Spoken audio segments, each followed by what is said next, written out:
Good morning, everyone. Thank you for joining Wrap's Q1 2025 call. In attendance this morning is Scott Cohen, Chief Executive Officer, and Jared Novick, President and Chief Operating Officer. At this time, I want to remind you that certain statements and assumptions in this conference call contain or are based upon forward-looking information and are being made pursuant to the safe harbor provisions of the federal securities regulations. Such forward-looking statements are subject to numerous assumptions, uncertainties, and known or unknown risks, which could cause actual results to differ materially from those anticipated. These factors are more fully discussed in the company's filings with the Securities and Exchange Commission. The forward-looking statements included in this conference call are only made as of the date of this call, and the company is not obligated to publicly update or revise them. Statements are made during this call do not constitute an offer to sell or solicitation of any offer to buy any securities. Securities will not be offered only by means of a registration statement and prospectus, which can be found at www.sec.gov. Unless otherwise stated, all reported results discussed in this call compare the first quarter 2025 earnings.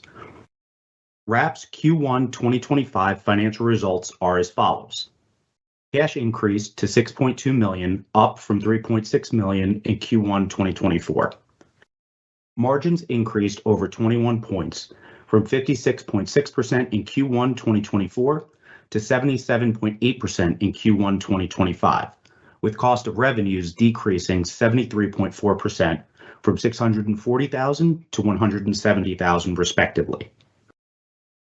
Operating loss improved 5.2%, from negative $4.1 million in Q1 2024 to negative $3.9 million in Q1 2025. Q1 2025 revenue was $765,000. Net income was $109,000 in Q1 2025 as compared to $117,000 in Q1 2024. I will now hand it over to Scott. Thanks, Lou. Good morning, everybody. I'm going to unpack some of the progress from the first quarter, along with some recent insights. We are in the earliest stages of building out our business, along with leading a very important discussion around use of force. In this country, 20,000 people a day are arrested, and 20% of the time they resist. That's 4,000 people a day resist arrest. And 90% of the time, it goes hands-on. Why? Because they're unarmed, they're not an immediate threat, or they're having a mental episode. And 10 years ago, it was very different. Body cams weren't on the scene. Policies haven't shifted the way they're shifting now. And as a result of these policies dramatically shifting, you're seeing big behavior change in the show of force and the use of force around guns, batons, pepper sprays, and tasers. 50% of the time, officers go hands-on, they're getting hurt. And it's causing very large bills to society. Injury, workers' comp, and lawsuits are costing this country billions of dollars a year.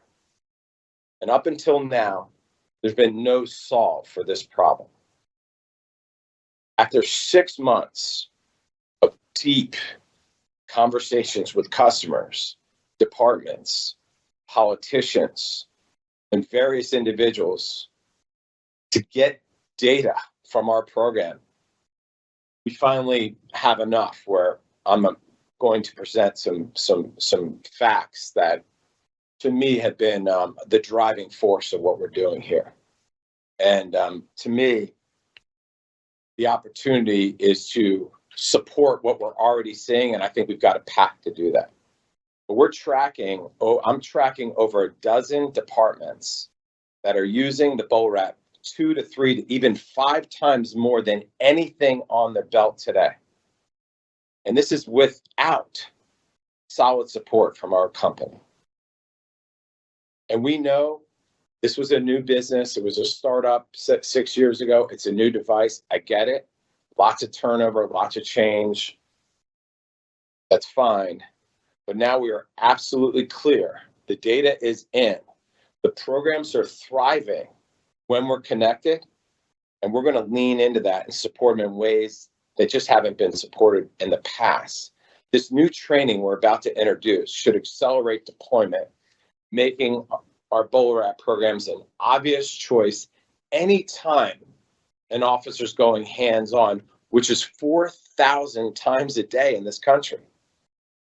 We're proving that BolaWrap makes an officer safer. What's driving all this is data, finally. It's not easy to get this data. We've been at this 7 years. We thought the first 10 body cams, this was 6 years ago, we thought just 10 body cams would put us on the map and everybody, the rest of the country would follow suit. Then the number went up to 100. And then it went dark. Why? Come to find out, use of force is a sensitive topic. Even the FBI struggles with collecting it. They say 60% of departments around the country report on it. But what makes it even tougher is 50% of the time our customers, 50% of the customers, our customers that have BolaWraps don't even view it as a reportable use of force. So if they're not reporting it to their constituents, how are we supposed to know? And so it was getting connected with these customers in very difficult and sensitive conversations. Remember, these uses of force are active investigations or evidence. And if you say the wrong thing or somebody gets a hold of data, this could be reported up, and all of a sudden you could have a federal monitor on you and consent decrees kick in, and then you've lost control of your agency. So no chief wants this to happen. This is a big fear. But now it's time to step into the light and execute. We're seeing the data. We're pressing policy at the state and federal levels, partnerships with communities and advocacy groups.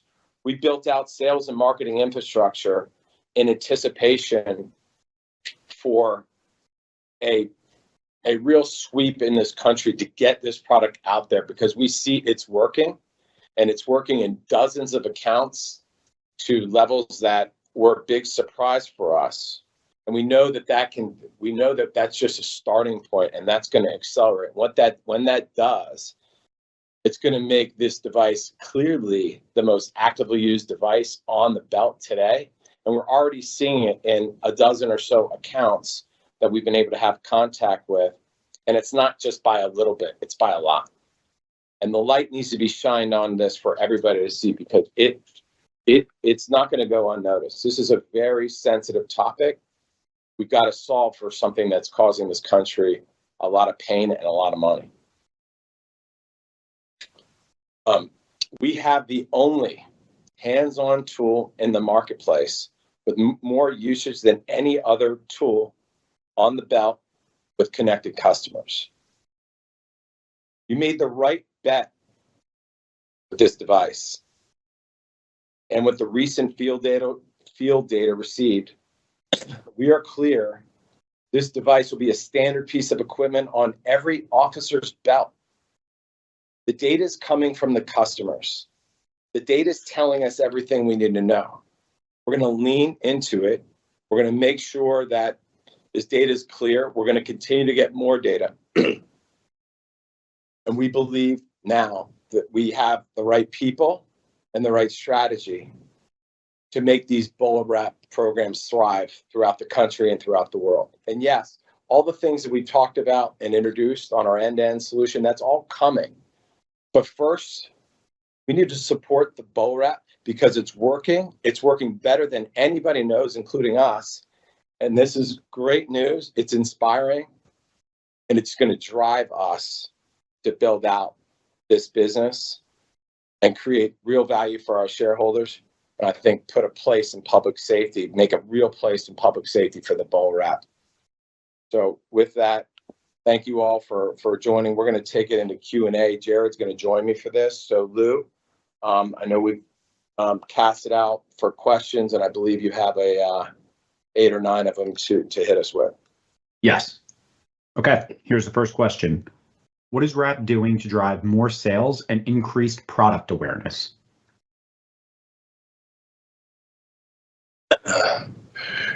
Well, I'll start with this one. I find it to be pretty amazing that we've sold close to over $30 million of the product without real data. The data was really hard to get, but we sold that based on what this product could do and what we thought it could do. But now we actually have the data to prove it, which is new. So we're collecting that. And already the conversations that we've had with some major cities, some departments that can the program, major cities that can the program. In just recent conversation with them on this newly acquired information and data, already they're looking to restart these programs. So I believe data is going to drive everything. So let's just start with the data is going to get packaged in a way for everybody to see what we're seeing, and will make it obvious that BolaWrap lowers the use of force bills, both on workers' comp, officer injury, subject injury, and lawsuits. And it's crystal clear with dozens of accounts, and there's no reason why that shouldn't be widespread throughout this country. There's nothing those accounts are doing that differently that these other accounts can't adapt to. And when we tell when I've been fortunate enough to get in front of some major cities in the last month or so, and the conversation's the same. Back it up and let's get back into a conversation because we missed it. So look for us. We've tightened up. Now we've gone to we're building up our sales and marketing infrastructure. I said that on the phone. Just said this on the call. And you're going to see a big focus now starting on sales and marketing, because finally we've got the data, which is our narrative. Data is going to drive decisions going forward. It's something that politicians will understand, city leaders will understand, and departments will understand. Jared, you want to add to that one? It's important. It is important. And good morning, everybody. Jared Novick. Look, we're not in the business of selling snake oil. That's how a lot of these conversations start when I talk about it. We have a responsibility to shareholders and to our communities. And what we start with is, when we have these conversations, is what's the story? Is it working?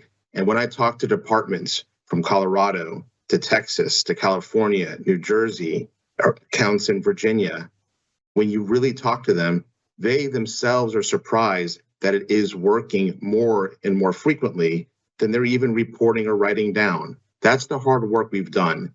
To make a compelling sales pitch, it has to be validated. And we have validated through trusted conversations, because as Scott's mentioned, that data is hard to get. The data doesn't self-report. Should it report in the future? Absolutely. That's in the R&D effort. That's in our product roadmap. But right now, we have what we have, which are trusted conversations. So before we go out there and repeat the same mistakes this company has had, unfortunately, over the last several years, is to have a real conversation with real data. Now that we have that and a validated value proposition with the product and the technology that we have to support it, we're ready to put that collateral and scale it broadly. The first step is to have the right message. The second one for us is not to sell things onesie-twosie or an inefficient and costly way. We have to find an efficient, scalable way to sell domestically and sell internationally. So what we focused is, we need a scalable and repeatable sales motion. That's where we focused our efforts in Q1. I think we have in our recent earnings report that we've signed something significant that we're looking forward to announcing. And that way we can address things broadly. So I feel very good about a validated message, about a validated product, and trust that we're reestablishing, because our brand matters and it means something. So that is a coordinated sales, marketing, and product message. Our priority is go to market. It's time, and as Scott's saying, the time is now.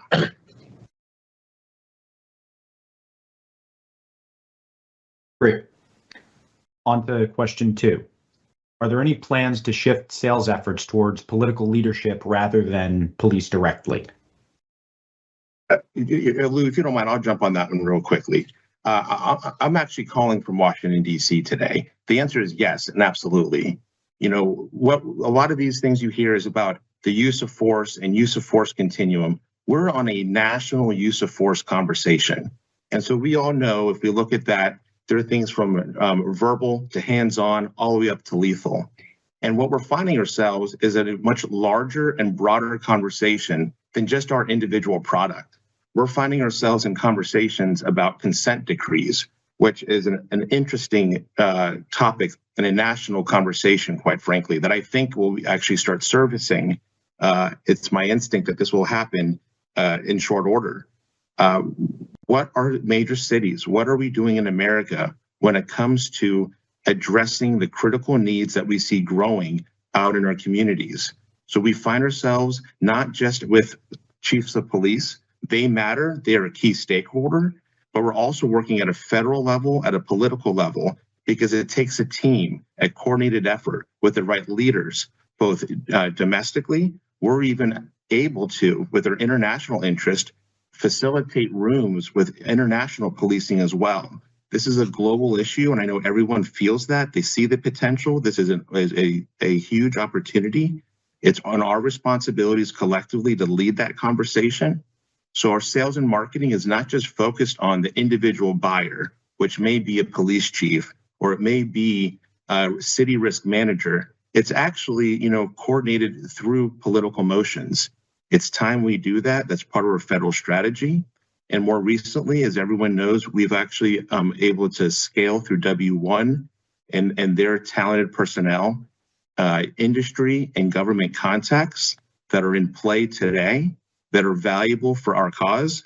And so you can have confidence, not falling asleep at the wheel here. We recognize that it's a critical element to our planning, and we're executing on that.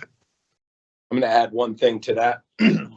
The same data that we're now reintroducing to chiefs and trainers and lieutenants and everybody in our ecosystem that we're positioning this product with, that the data is even a bigger sell to the politicians.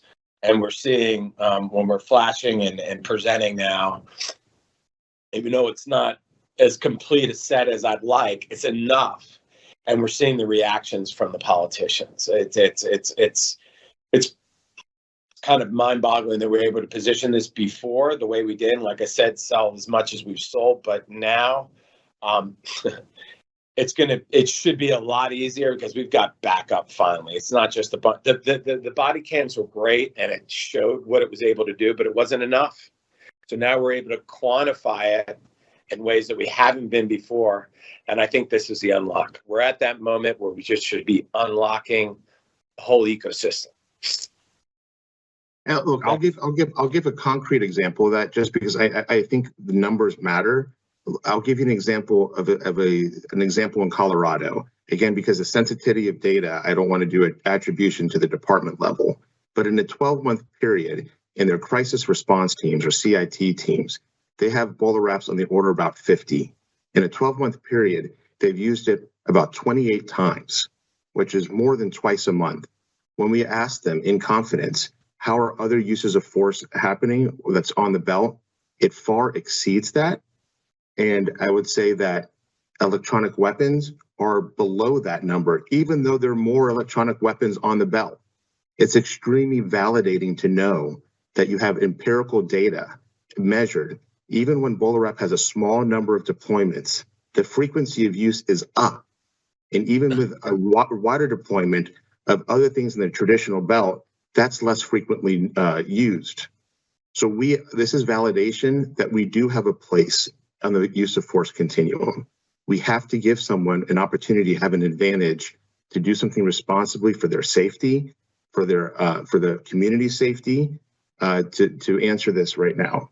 So I think it drives home the point, and this is the same thing that politicians want to know, are where is it working, what is the data, and it's a very positive message. I'm going to riff just on that. A major city of ours and largest customer spoke to 6 months ago. We had a meeting with the chief and his command staff, and we asked him what a successful BolaWrap program looks like to him. And his response, he thought about it for a second. He was a little off guard by the question. He hadn't thought about it before, but then he reflected and said, usage. Show me that this needs to be go-to. I want to see this be the most actively deployed the device on the belt. And so we took that back with us, and we started focusing on hammering down on the data and really looking at that. And this is what's driving us. And in his department right now, the usage is trending up. And as a result of a new policy that came into place about 8 months ago, the usage of the other devices, this is a major city here, have dropped by close to 60, almost 70%. Okay, so here we have a major city that, granted, our program hasn't taken off. It's decent. We've just retrained them, but policy went into place that took the other devices, taser, pepper spray, baton, and gun, and dropped it by 65%. And you know what happened? It's now hands-on, and they are going straight, and it's become a hands-on environment, and that's where we fit in. Usage is going down on the belt because of policy. It's becoming harder and harder to use what's on the belt today.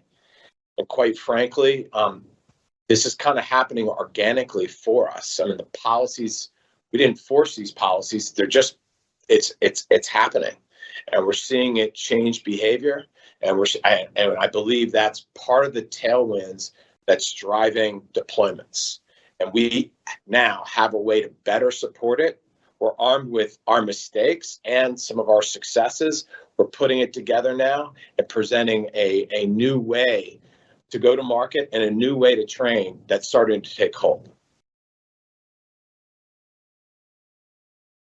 Great. Lou, let's go to the next one. Next question. Does Wrap engage with community leaders as part of its outreach plan? No, I'll take that. In the past, we have, and it has been very effective, and there's still efforts going on. But to be honest, not to the extent it should. This will be part and is part of our new go-to-market that will be unpacked, throughout this year. But community leaders are extremely important, and it's advocacy groups as well. And we're getting when we reach out to these groups, the buy-in comes really, really easily. And I hate to keep beating this horse, but the data is just supporting our thesis here. So there's going to be alliances and partnerships, and community plays a big role in all of this, and we need to lean into that. We know it. So look for that activity to start picking up. Okay. Next question. How will the end of Governor Youngkin's term and a potential new candidate impact Wrap's outlook in Virginia?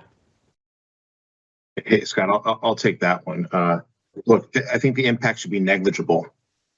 This is the mental behavioral emergencies across America, and particularly in Virginia, that applies to both sides of the aisle. Neither side wants to have a bad answer to what are we doing with communities in need, kids with autism that are going through an issue. I mean, this is a publicly visible issue. Violence is not the answer on some of these, in many of these cases. And so the connections we're making now and the momentum that we're building will persevere through political changes, left or right. Granted, in America, there are a lot of topics that are polarized and the pendulum swings. This is not one of them. And so we're building lasting and trusted connections, preserving the momentum we have now. And in our efforts, both in Virginia and federally, the work we're doing along the political leaders are attractive, right down the middle issues. And so I feel that when we do the right job and the right messaging, that the impact should absolutely be negligible.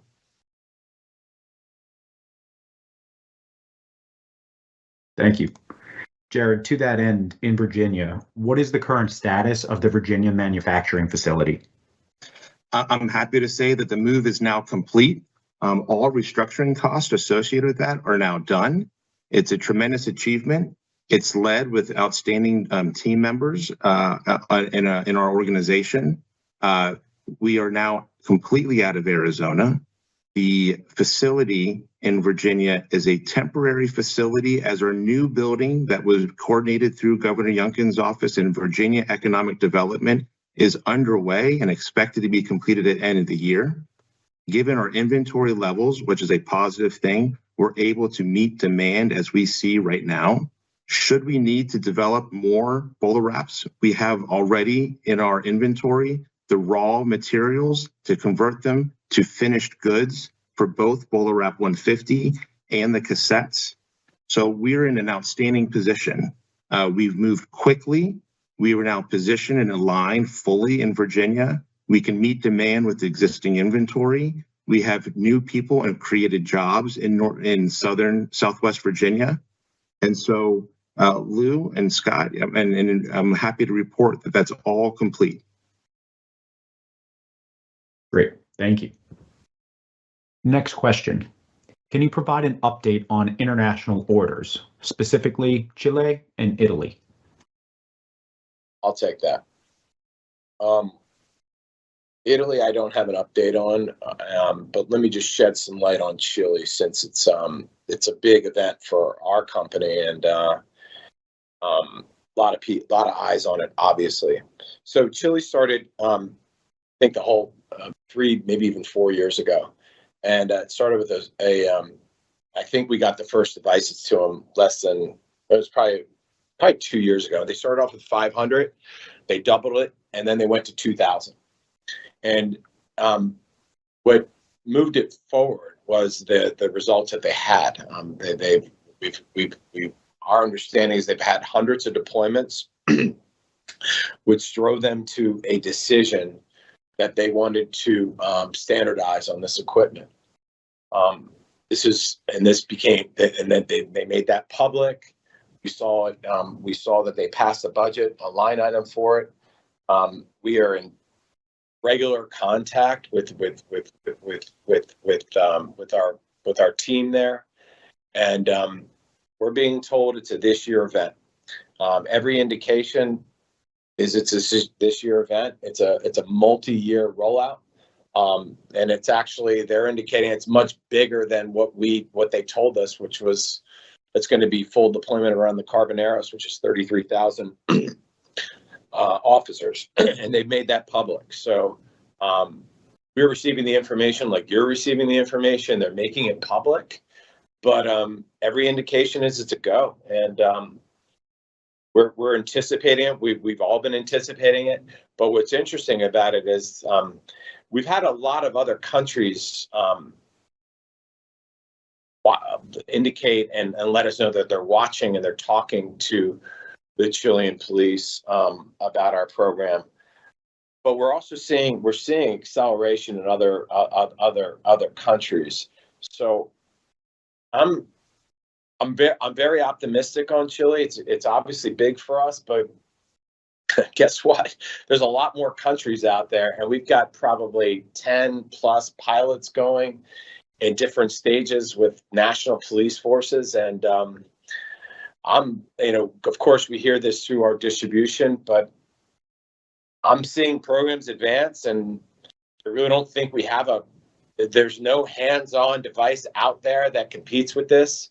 So I feel like, again, as this data starts to make its way into the world and shows the usage here in the United States, I think it's just going to accelerate everything that we're doing around the globe. And the international opportunities here are absolutely massive, as you guys know. You can see what's going on with Chile. They've made it public, but I really don't see how. I think this is going to be right for every national police force around the world. That's my feeling on it. I feel like this is a blockbuster product. We're seeing the behavioral change right now in the United States with the data we're looking at. And it's not just to this country. It's going to expand overseas. So I feel like the overseas opportunity is just as exciting as the domestic opportunity on the BolaWrap. Jared, you want to comment on that? Well, yeah, I'll just also add, when I look at Chile, which is a tremendous opportunity in itself, I look at it, how can we replicate this elsewhere? And part of that strategy is an accomplishment we had in the first quarter, which is bringing on the former chief banking officer at Exim Bank, the United States Export and Import Bank, as an advisor to our company. Exim provides financing solutions for devices or technologies that are mainly assembled or manufactured in America. We are all proud to say that BolaWrap is an assembled in a USA product. It is financeable through Exim options. And so while Chile is an example where they may do it themselves, the international interest and signal that represents affords us the opportunity to use it as a model, as an exemplar to other countries who also have national policing concerns. Recently, Scott and I were also in DC, being invited to the embassies of many countries, and they're having questions with them. And when we're sitting down with ambassadors, and then they're asking, because Chile is an example that's in the public view, it's in the papers. What are you doing? How can we have a same and similar program? And each country is unique. The process is a little different, but that's our responsibility. In response to that, we in building out our sales and marketing engine as a repeatable motion, we're looking at not just a domestic and repeatable, scalable domestic model. We have ways to now revamp our international go-to-market. Look, we're all in a reputable, publicly traded company, and we need reputable ways to go in effectively with distributors. We're going to do that. And so Chile is a wonderful opportunity by itself. Other countries are heating up as well. We do have the inventory to address the need, and the Exim accomplishment this quarter only increases the likelihood of having a U.S. bank-backed financial solution to move into these countries. Great, thank you. Next question. What happened with the LAPD testing of the BolaWrap a few years back? I'll take it. Several years of a pilot did not go well. You can point fingers, politics, attrition in our company, leadership, training, the weather. There's a ton of excuses, but the bottom line is it just didn't go off the right way. I've got my opinion on it, but I will tell you that not unlike any other major city, there's been several, well, let's put it this way, there's been several high-profile major cities that had BolaWrap programs going on that canned their programs, did not move forward. This was in the paper, it was talked about, it was in the media, and it looked like it looked pretty dismal to see a major city cancel or not move forward. But just recently, when sharing the data that we're recently getting, it's totally changed. It's changed the conversation, it's changed the mindset, it's put us in a different discussion. And I would not be surprised if LA or any major city that's had the BolaWrap program, that's thinking about a program, we will be in front of soon with these results, have a very hard time believing they're just not going to move forward with us, because the data is speaking for itself. Granted, it's not going to be easy. Nothing's easy, but it's black and white, and we're seeing the reaction on the other side. It's really good. It's real. The BolaWrap's working. It's working really, really well. And we're seeing adoption that we believe, and we think we have now better methods in training and a way to deliver it that's going to take what we're already doing, which quite frankly hasn't been a straight shot, but it's absolutely going to accelerate. So look for LA and other major cities we are certainly going to be putting this in front of them. And we believe it's so compelling that they're just going to have to start their programs again. That's my view on it. We're sitting on really good information that we just got it. We just really, in the last 6 months, put it together. It's sensitive. like Jared said, it's super sensitive, but it's our job and responsibility and our duty to get this in front of them and get this in front of the media to spread the word. Because it's working, and it's working better than any of us knew.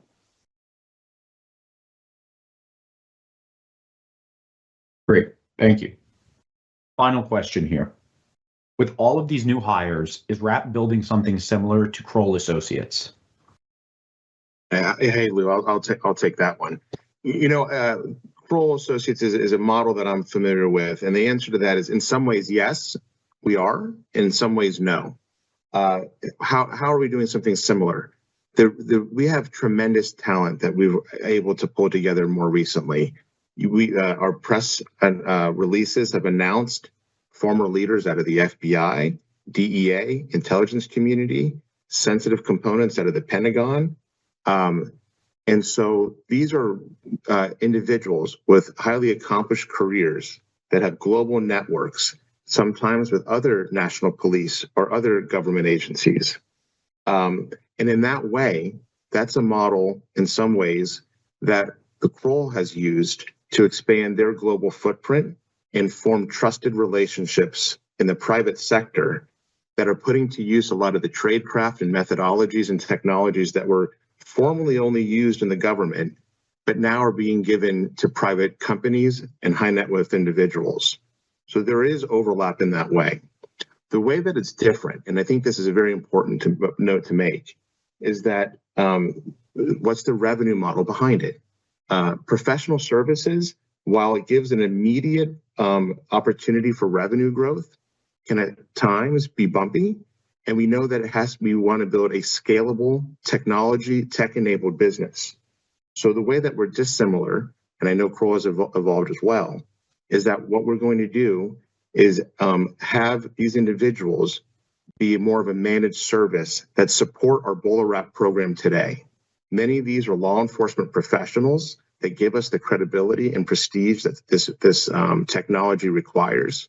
And so when we look at our revenue model going forward and give continuous value to our customers, they're coming to a knowledge pool of experience that is top-notch in a global leader of that.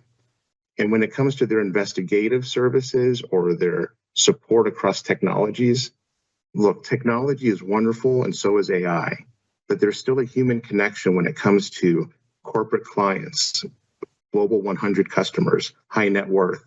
You need to have the experience and the tradecraft to apply those technologies.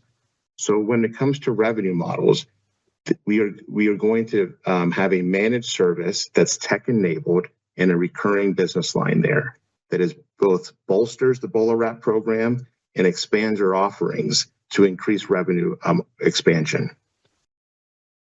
And I'm going to add to it. It was a thought and a theory before the acquisition, but we knew after lots of meetings with them that we realized they have reach, deep reach, not only in our State Department, but embassies across the world. And we thought that they could help us get information in country and help us push through embassy to shine light on our program and get the backing from the U.S. in country. And it turns out that some of our biggest opportunities right now overseas, we're able to work through our embassies and support our distributors and what's happening on the ground in these countries in ways that we never were able to do in the past. And that is being well received with our distributors. It's giving us another connectivity point that we never had before. And with this financing option that Jared mentioned coming through Exim Bank,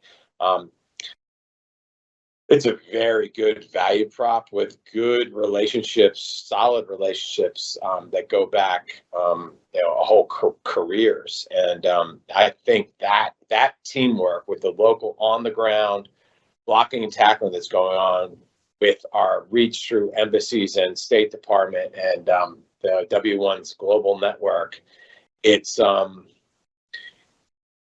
really allowing us to get much more clear and get much more intentional about where to spend time. And we're seeing the effect of that.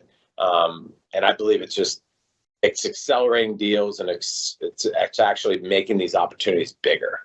So the W1 acquisition is it's just more than the investigative side. It's much more than that, and it's actually turning out exactly what we thought, which was going to help us accelerate deals, large deals overseas. So we're very pleased, and I think we're ahead of plan already. So they're doing great, and it's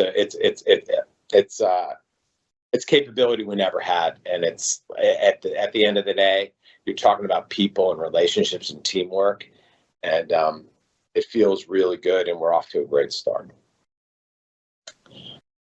Lou, Great. I think, is that the last one? Yep, that was the last question. And this concludes Wrap's Q1 2025 earnings call. On behalf of our entire team, we want to thank you for joining us today. We appreciate your continued support as we execute on our mission to create safer outcomes for officers and communities. Thank you.